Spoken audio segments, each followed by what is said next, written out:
الحمدللہ والصلاة والسلام علی رسول اللہ۔ حصول علم کے آداب۔ سوال کیا گیا ہے، اللہ تعالیٰ نے مجھ پر کرم کیا اور میں شرعی علوم پڑھنے لگ گیا ہوں، تو آپ مجھے حصول علم کے لیے کن آداب کو اپنانے کی نصیحت کریں گے؟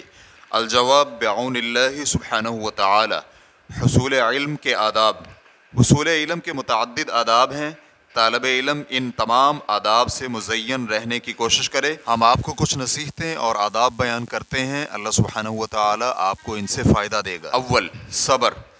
حصول علم بہت بڑا کام ہے اور بڑے کام آرام سے نہیں بلکہ محنت سے ہوتے ہیں۔ چنانچہ ابو تمام نے اپنے آپ کو مخاطب کرتے ہوئے کہا، ذرینی انا ما لا ینال من العلا فصعب العلا فی الصعب والسہل فی السہل۔ مجھے چھوڑ تاکہ میں ناقابل رسائی بلندیوں تک پہنچ سکوں، کیونکہ بلندیاں پانے کے لیے بلند صبر چاہیے اور سہولت پسند پستی میں رہتا ہے۔ تريدين ادراک المعالی رخیصتا ولا بد دون الشہد من ابر النحل۔ تو سمجھتا ہے کہ بلندیاں پانا بڑا آسان کام ہے، حالانکہ شہد حاصل کرنے سے پہلے شہد کی مکھیوں کے ڈنگ سہنے پڑتے ہیں۔ ایک اور شاعر نے کہا، دببت للمجد والساعون قد بلغوا جہد النفوس والقوا دونہ العذرا۔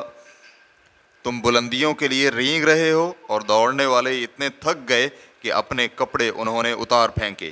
وَكَابَدُ الْمَجْدَ حَتَّى مَلَّ أَكْثَرُهُمْ وَعَانَقَ الْمَجْدَ مَنْ أَوْفَى وَمَنْ صَبَرَ۔ انہوں نے بلندی پانے کے لیے خوب محنت کی کہ اکثر مایوس ہو گئے، لیکن بلندی انہوں نے پائی جنہوں نے وعدہ نبھایا اور مکمل صبر کیا۔ لَا تَحْسَبَنَّ الْمَجْدَ تَمْرًا أَنْتَ آكِلُهُ لن تبلغ المجد حتى تلعق الصبر۔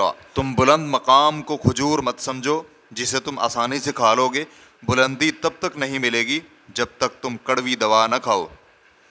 اس لیے سب سے پہلے خود صبر کریں اور دوسروں کو بھی صبر کی تلقین کریں، کیونکہ اگر جہاد کے محدود وقت میں صبر کرنا پڑتا ہے تو حصول علم کے لیے زندگی کے اختتام تک صبر کرنا پڑے گا۔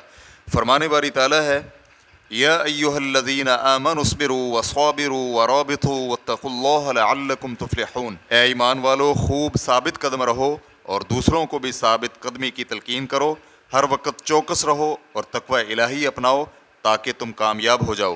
سورہ آل عمران آیت نمبر 200۔ دوم، اخلاص۔ حصول علم کے لیے نیت خالص رکھیں۔ علم حاصل کرنے کا مقصد اللہ کی رضا اور آخرت میں کامیابی ہو۔ اپنے آپ کو ریاکاری سے بچائیں، شہرت اور مقابلے بازی سے دور رہیں، کیونکہ رسول اللہ صلی اللہ علیہ وآلہ وسلم نے فرمایا، جو شخص علم اس لیے سیکھے کہ اس کے ذریعے علماء کی برابری کرے، کم علم اور بے وقوفوں سے بحث و تکرار کرے، یا اس علم کے ذریعے لوگوں کو اپنا گرویدہ بنائے، تو ایسے شخص کو اللہ تعالیٰ جہنم میں داخل فرمائے گا۔ اس حدیث کو نسائی حدیث نمبر 2654 نے روایت کیا ہے اور علامہ البانی رحمہ اللہ نے اسے صحیح سنن نسائی میں حسن قرار دیا ہے۔ مجموعی طور پر آپ ظاہری اور باطنی دونوں اعتبار سے ہر چھوٹے بڑے گناہ سے پاک صاف رہیں۔ سوم، علم پر عمل کریں۔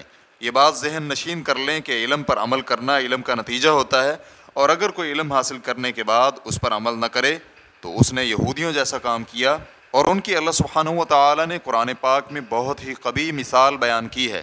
مثل الذین حملوا التوراۃ ثم لم يحملوها كمثل الحمار يحمل اسفارا بئس مثل القوم الذین كذبوا بآیات اللہ واللہ لا يهدی القوم الظالمین۔ جن لوگوں کو تورات پر عمل کرنے کا حکم دیا گیا پھر انہوں نے اس پر عمل نہیں کیا، ان کی مثال اس گدھے کی سی ہے جو بہت سی کتابیں لادے ہو۔ اللہ کی باتوں کو جھٹلانے والوں کی بڑی بری مثال ہے، اور اللہ ایسی ظالم قوم کو ہدایت نہیں دیتا۔ سورۃ الجمعہ آیت نمبر 5۔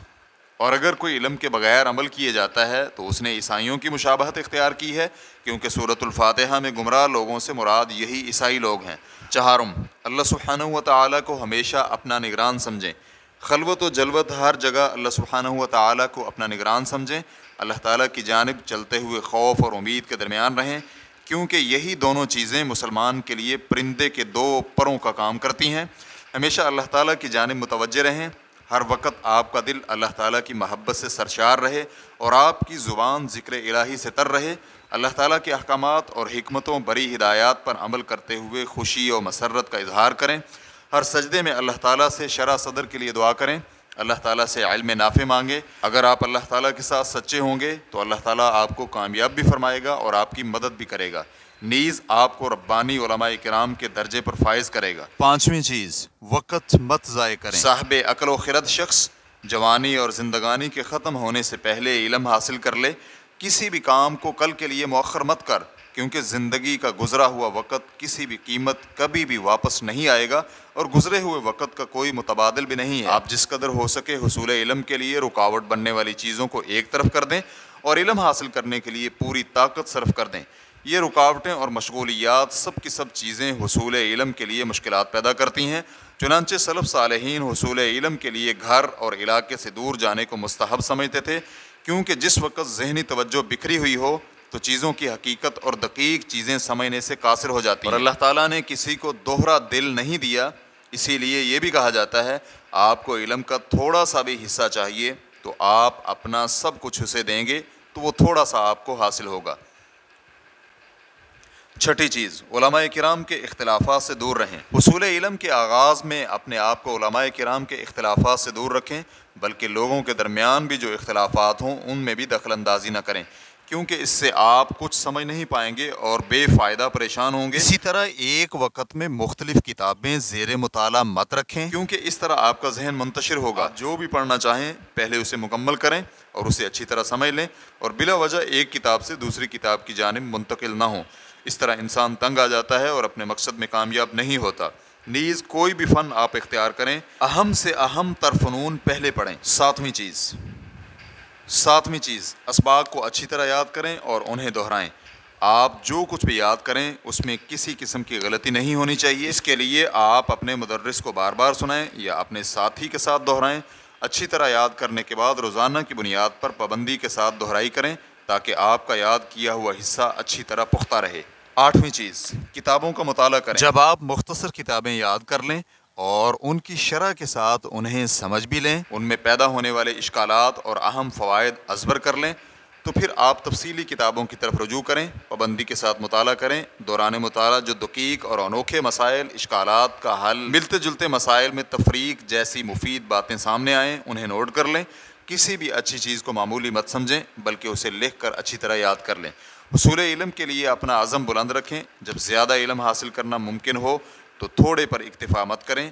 علوم نبوت کے وارثین بننا چاہ رہے ہیں تو معمولی وراثت پر قناعت مت اپنائیں۔ جو علمی فائدہ آپ حاصل کر سکتے ہیں اس کے حصول میں تاخیر کا شکار مت ہوں، کیونکہ تاخیر کی وجہ سے بہت سے نقصانات ہوتے ہیں۔ ویسے بھی جو کام آپ آج کر لیں گے آئندہ وقت میں آپ اس سے آگے بڑھ سکیں گے۔ وقت ضائع مت کریں۔ جب بھی آپ کو فراغت، جسمانی قوت اور نشاط کے ساتھ وقت ملے تو اپنے وقت کو قیمتی بنائیں۔ جب مصروفیات نہ ہوں اور ذہنی طور پر بھی آپ توانا ہوں تو اس وقت کو اپنے لیے غنیمت جانیں۔ حصول علم کے لیے علوم اعلیٰ کی کتابوں کا بھی مطالعہ کریں، جہاں تک آپ انہیں بھی سمجھ سکیں تو انہیں بقدر استطاعت پڑھیں۔ نویں چیز، اچھا دوست بنائیں۔ اچھے اور نیک طالب علم کو اپنا دوست بنائیں جو حصول علم کے لیے اپنے آپ کو مصروف رکھتا ہو، اچھے مزاج کا حامل ہو، آپ کے اہداف کے حصول میں آپ کی مدد کرے اور آپ کے فائدے کی تکمیل میں آپ کا معاون ہو، آپ کو آگے لے کر چلے۔ اگر کہیں آپ ہمت ہار رہے ہیں یا تھکاوٹ محسوس کر رہے ہیں تو آپ کی ڈھارس بندھائے۔ آپ کا دوست دینی اور اخلاقی طور پر بھی مضبوط ہونا چاہیے، اللہ کے لیے آپ کا خیر خواہ ہو، آپ کے ساتھ کھلواڑ کرنے والا نہ ہو۔ مزید تفصیلات کے لیے آپ ابن جماعہ کی کتاب تذکرۃ السامع کا مطالعہ کر سکتے ہیں۔ اپنے آپ کو برے دوستوں سے بچائیں، کیونکہ انسان اپنے دوستوں سے متاثر ہو جاتا ہے۔ لوگوں کو اللہ تعالیٰ نے پرندوں کے جھنڈ کی طرح ایک دوسرے سے مشابہت رکھنے والا بنایا ہے، اس لیے برے دوستوں سے اپنے آپ کو بچائیں، کیونکہ برا دوست بیماری کی طرح ہوتا ہے اور بیماری کا علاج کرنے سے بہتر یہ ہے کہ انسان پہلے ہی پرہیز کر لے۔ 10ویں چیز، اپنے استاد کا مکمل احترام کریں۔ یہ بات بالکل واضح ہے کہ حصول علم ورق گردانی سے ممکن نہیں ہے، بلکہ بے راہ روی سے بچنے کے لیے کسی استاذ کی رہنمائی انتہائی ضروری ہے۔ اس کے لیے استاذ کا احترام لازم ہے، کیونکہ استاذ کا احترام کامیابی اور فلاح کی علامت ہے۔ آپ کو استاد کے احترام سے علم اور کامیابی دونوں نصیب ہوں گے۔ آپ کا استاد کے ساتھ تعلق احترام، عزت اور نرم مزاجی والا ہونا چاہیے۔ استاد کے سامنے بیٹھتے ہوئے مکمل آداب کا خیال رکھیں، ان سے بات کرتے ہوئے، سوال پوچھتے ہوئے اور ان کی بات سنتے ہوئے مکمل طور پر مؤدب رہیں۔ استاد کے سامنے کتاب کے صفحات الٹتے ہوئے بھی ادب کریں۔ ان کی موجودگی میں بلند آواز میں مت بولیں، نہ ہی ان کی موجودگی میں بحث و تکرار کریں۔ بات چیت میں انہیں بولنے کا موقع پہلے دیں۔ چلتے ہوئے ان سے آگے مت چلیں، ان کی موجودگی میں زیادہ مت بولیں۔ جب استاذ گفتگو کر رہا ہو تو درمیان میں مت ٹوکیں یا ان سے کسی سوال کا جواب لینے کے لیے اصرار مت کریں، نیز سب لوگوں کے سامنے ان سے زیادہ سوالات مت کریں، اس طرح آپ کے دل میں غرور پیدا ہو سکتا ہے اور استاذ آپ کے جوابات دے دے کر تھک جائے گا۔ استاذ کے نام کو محض نام لے کر مت پکاریں بلکہ احترام سے کہیں میرے استاذ محترم، اور اگر آپ کو استاذ محترم کے حوالے سے کسی غلطی کا علم ہو تو پھر بھی ان کے احترام میں کسی قسم کی کمی نہ آنے دو، کیونکہ اس طرح آپ اپنے استاذ کے علم سے محروم ہو جائیں گے۔ نیز دنیا میں کوئی ایسا انسان نہیں ہے جو غلطی سے پاک صاف ہو۔ ریفرنس کے لیے دیکھیے حلیت طالب العلم از الشیخ بکر ابو زید رحمہ اللہ۔